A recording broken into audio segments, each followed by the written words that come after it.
हाथी घोड़े तोप तलवारें फौज तो तेरी सारी है, पर जंजीर में जकड़ा राजा मेरा अब भी सब पे भारी है। नमस्कार, मी विनीत मोरे, आपला माणूस VM यूट्यूब चॅनलवर सर्व प्रेक्षकांचे हार्दिक स्वागत। नवीन विषय, नवीन संकल्पना आणि नवीन विश्लेषण।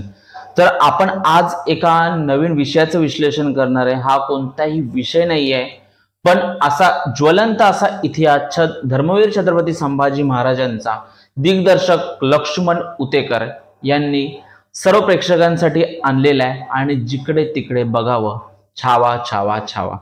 चित्रपट रिलीज झाला 14 फेब्रुवारी।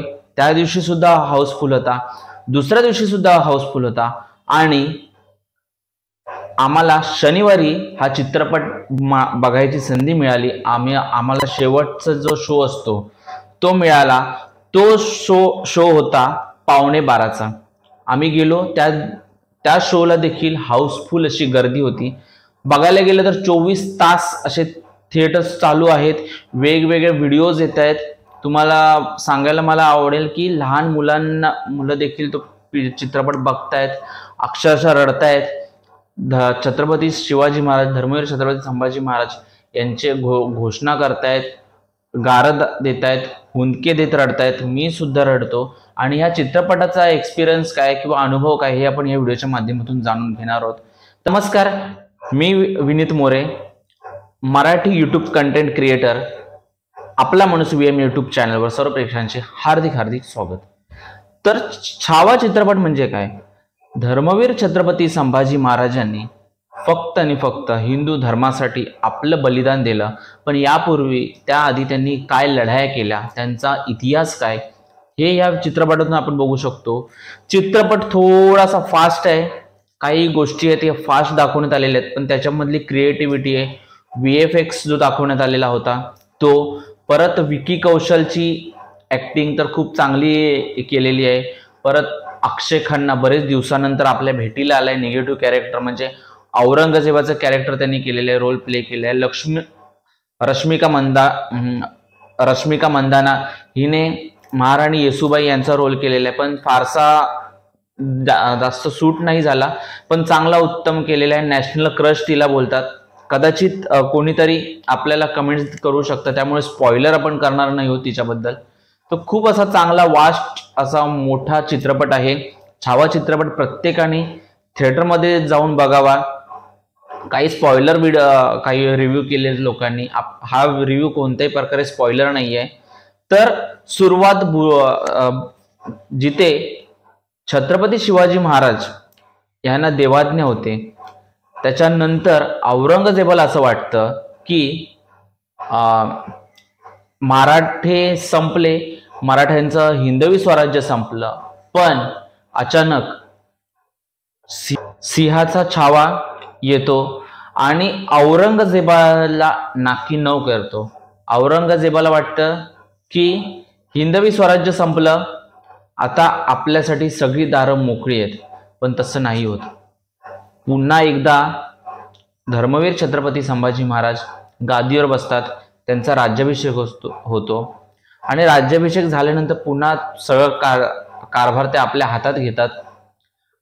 चित्रपटामध्ये पोर्तुगीजांशी जी लढाई आहे ती दाखवण्यात आलेली नाहीये, म्हणजे पोर्तुगीजांना ते कसं सामना करतात पोर्तुगीजांशी वगैरे। म्हणजे धर्मवीर छत्रपती संभाजी महाराजांनी एका वेळेला 6-7 शत्रू आपल्या अंगावर घेतले होते, तेवढं त्यांच्यामध्ये सामर्थ्य होतं, तेवढे ते शक्तिशाली होते आणि मुत्सद्दी होते, कवी होते आणि ग्रंथ देखील त्यांनी लिहिलेले आहेत। बुधभूषणम नावाचा ग्रंथ लिहिलेला आहे आणि सर्वात कठीण जर गड असेल धर्मवीर छत्रपती संभाजी महाराजांचा, तो संगमेश्वर मधील शृंगारपूर या ठिकाणी आहे प्रचितगड।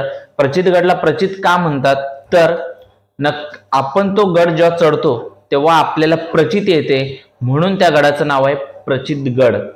मी पूर्ण स्टोरी तुम्हाला सांगणार नाही, तुम्ही थिएटरमध्ये जाऊन बघायचा आहे हा चित्रपट।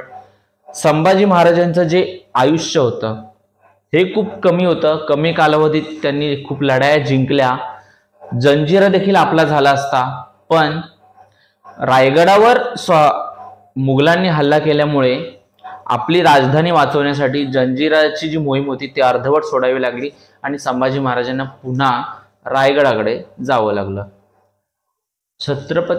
धर्मवीर छत्रपती संभाजी महाराज यांना पकडणं सोपं नव्हतं, पण त्यांचा सख्खा मेहुणा गणोजी शिर्के याने फितुरी केली. मुघलांना जो मार्ग माहीत नव्हता संगमेश्वरकडे जाण्याचा, तो मार्ग गणोजी शिर्के यांनी मुघलांना दाखवला. आणि तो कशासाठी? तो फक्त आपल्या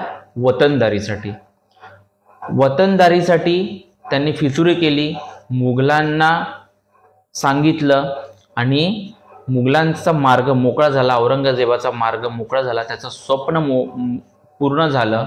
संभाजी महाराज त्याच्या हाती लागले.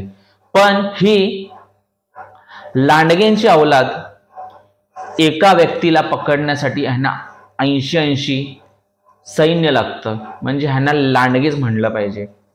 कारण तुम्ही एका व्यक्तीवर जर हल्ला करत असता, एका व्यक्तीवर एक माणूस हल्ला करू शकतो, आपण समजू शकतो, पण एका योद्ध्यावर एवढे 80च्या वर जास्त लोक येतात आणि त्यांच्यावर हल्ला करतात, हे अगदी चुकीचं आहे. म्हणजे तुम्ही भ्याड आहात.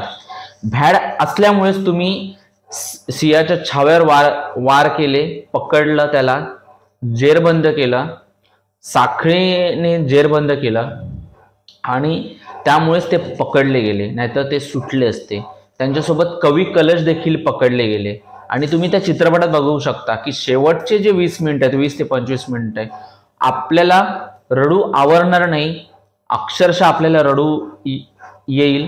कारण जेव्हा औरंगजेबाने त्यांना पकडलं आणि धर्म बदलायला सांगितला, तेव्हा धर्म त्यांनी बदलला तर नाहीच, पण धर्मासाठीच त्यांनी बलिदान दिलेलं आहे.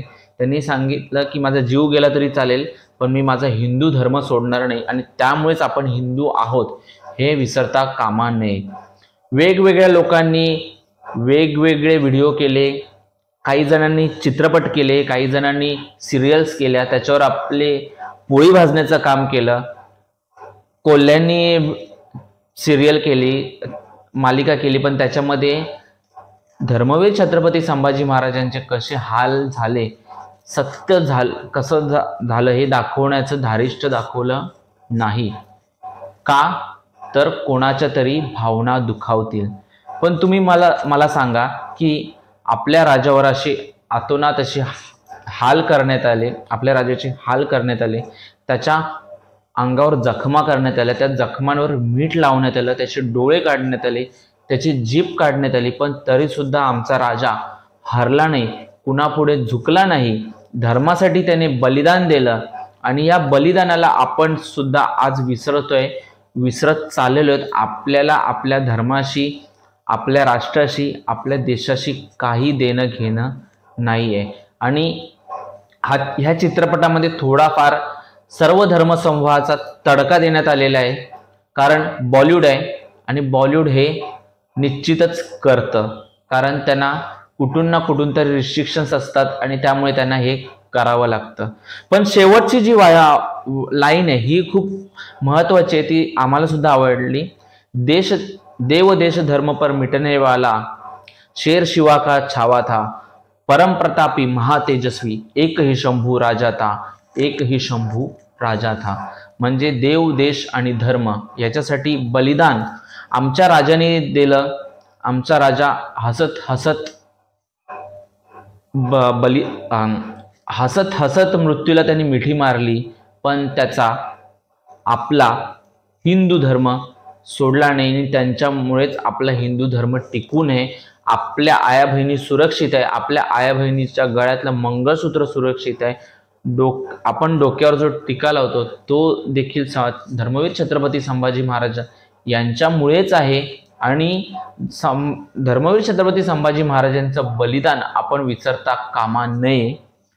त्यामुळे कोणत्याही प्रकारे आपण हे बलिदान विसरता कामा नये. 2-4 दिवसासाठी हा चित्रपट नसून महाराजांचं बलिदान हे 40 दिवसाचं आहे. आपण थिएटरमधून बाहेर येऊ, 2-4 दिवस लक्षात घेऊ, रडू आणि त्याच्यानंतर विसरून जाऊ. पण महाराजांचं बलिदान विसरू शकत नाही, कारण ते बलिदान 40 दिवसांचं आहे आणि हेच बलिदान मास आपण सर्व शिवपाई पाळत असतो. त्यामुळे जर कोणी हा व्हिडिओ बघत असेल, आपल्या चॅनलवर जर नवीन असाल, तुम्ही आपल्या चॅनल नक्कीच सबस्क्राईब करा, जास्तीत जास्त हा व्हिडिओ शेअर करा. या चित्रपटाच्या एक्सपिरियन्स सोबतच आपण धर्मवीर बलिदान मास हा का पाळला पाहिजे हे तुम्हाला चित्रपटाचा एंड पॉइंट आहे तो तुम्हाला नक्कीच समजावून देईल. आणि बलिदान मासावर एक वेगळा व्हिडिओ मी करेल आणि त्या माध्यमातून तुम्हाला हा विषय पूर्णपणे सांगण्याचा प्रयत्न करेल. एवढंच बोलतो आणि मी थांबतो. तर असेच नवीन विषय, नवतीच्या मुलाखती, नवीन विश्लेषण मी तुमच्यासाठी घेऊन येणार आहे. त्यासाठी पाहत राहा आपला माणूस VM यूट्यूब चॅनल. त्याला जास्त लाईक करा, शेअर करा, सबस्क्राईब करा. जय हिंद, जय महाराष्ट्र, धन्यवाद.